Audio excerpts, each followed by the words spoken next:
Bismillah, haddii aad ku cusub tahay YouTube channel-kayga, fadlan subscribe dheh, sidoo kale gambaleelka furo si aad u noqotid daawadaha ugu horeeyo. Videoga la gareey, sidoo kale asxaabta la wadaago share gareey. Cashirka maanta aan qaadanin wuxuu noqonayaa WhatsApp-kaaga ayaa qof sawir u diraysaa.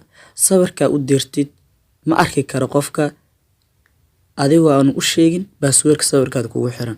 Marka cashirka maanta aan qaadanin wuxuu noqon doonaa sidee sawirkaaga loogu xirtaa password. Kadib qof u dir password-ka markaa u sheegtid kaliya bas sawirka ayuu furo karaa.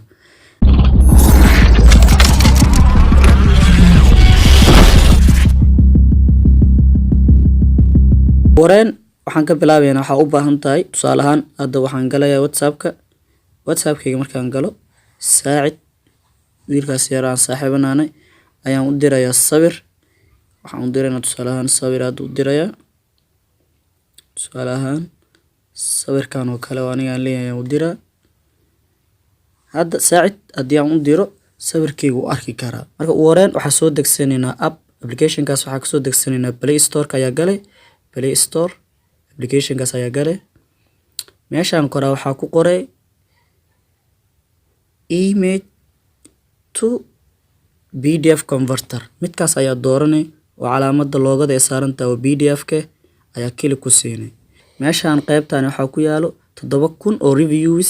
Sidoo kale meesha waxaa ku yaala 1 milyan oo qofood ayaa degsatay. Marka waa good application, waa application aad u wanaagsan.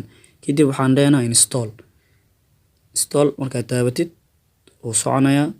Marka xoogaha suuq intuu kuu soo dagayo waa 3.13 MB waa iska easy application-ka. Isla markaa hadda installation-ka ayuu wadaa.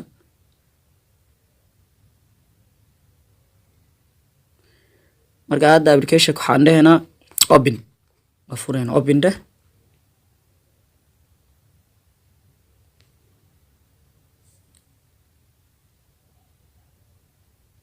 Application-ka markaa soo gashid oo sidan ku yahay waxaad dooranay calaamadaas plus-ka. Kadib waxaad dooranay hadda sawirkayga. Waxaan dhahaynaa dhan. Markaa dhan dhaadid waxaan u bedelaynaa PDF. Magacayga ayaan ku qoraa oo Abdikariim. Password ayaa u subsanaynaa password protection. Password-ka ayaa meeshaan gelinaynaa 1 2 3 4.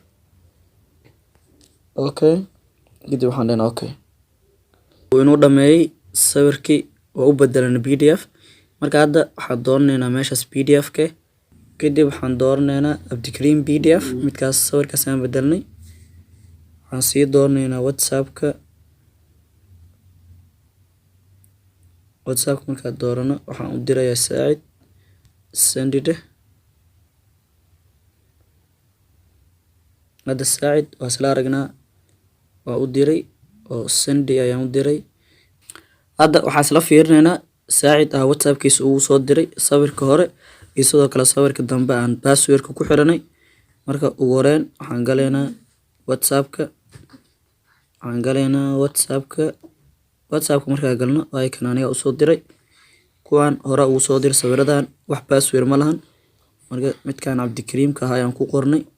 Kan ayaa isla fiirinaynaa. Marka hadda click siiyo PDF sii door click-aan siiyo. PDF-ka wuxuu inoo weydiinaa password. Password-ka markaa gelino 1 2 3 4 open daan sawirka waa kana asigoo nadiif ah. Waa isla aragnay la tahay. Marka qaabkaas ay u xiran kartaa sawiradaada markaa u rabtid inaad qof u dirtid WhatsApp-ka.